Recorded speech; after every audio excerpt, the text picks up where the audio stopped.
Monsoon season खत्म होने में लगभग एक महीना बचा है और मौसम विभाग का कहना है कि सितंबर के पहले हफ्ते से देश भर के कई हिस्सों से मानसून की वापसी शुरू हो जाएगी। अब तक बीते मानसून सीजन के दौरान औसत बरसात को देखें तो सामान्य के मुकाबले 9% ज़्यादा बरसात हुई है, लेकिन वही कहानी, बरसात का संतुलन बहुत खराब रहा है। खरीफ फसलों के लिहाज से महत्वपूर्ण कई राज्यों में या तो सामान्य से बहुत कम बारिश हुई है या सामान्य से बहुत ज़्यादा बारिश हुई है। सर, मॉनसून का ये सीजन अगर आप देखें फूड इकोनॉमी के हिसाब से, फसलों के हिसाब से कैसी निशानी छोड़ जा रहा है?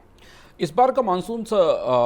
मौसम, बारिश का मौसम, हमने जैसा शुरुआत में भी कहा था कि इस बार के मानसून मौसम की जो रीजनल रेनफॉल है और अस्थिरता है वो पिछले कई मानसून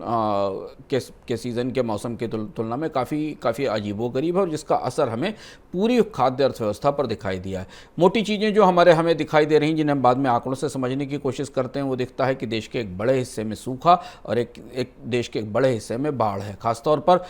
कई सारे इलाके जिनमें आमतौर पर हमने बाढ़ पिछले सालों में नहीं देखी थी, वहाँ भी गुजरात और राजस्थान के एक बड़े हिस्से में, राजस्थान में रिपीट बाढ़ की समस्या हमने देखी, उड़ीसा में बाढ़ की स्थिति, मध्य प्रदेश में जहां पर पहले चरण में हमने सूखा देखा पर दूसरे चरण में हमने बाढ़ देखी। तो मानसून का इतना वोलेटाइल होना, इतना अस्थिर होना, यह लगभग वैसा बिल्कुल नहीं है जैसे कि मानसून के पहले पूर्वानुमान हमें बता रहे थे। अब हम आंकड़ों के भीतर जाते हैं जहां से हम खाद्य अर्थव्यवस्था पर इसके असर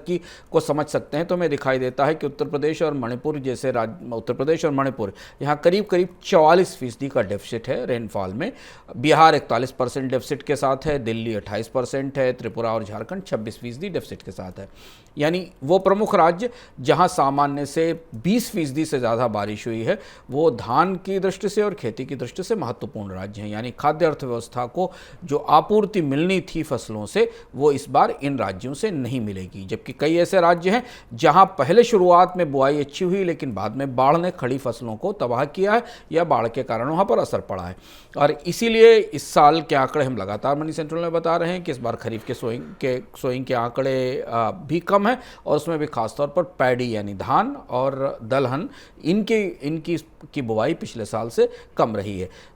उत्तर प्रदेश, बिहार, झारखंड, वेस्ट बंगाल, उड़ीसा, मध्य प्रदेश, तेलंगाना, छत्तीसगढ़,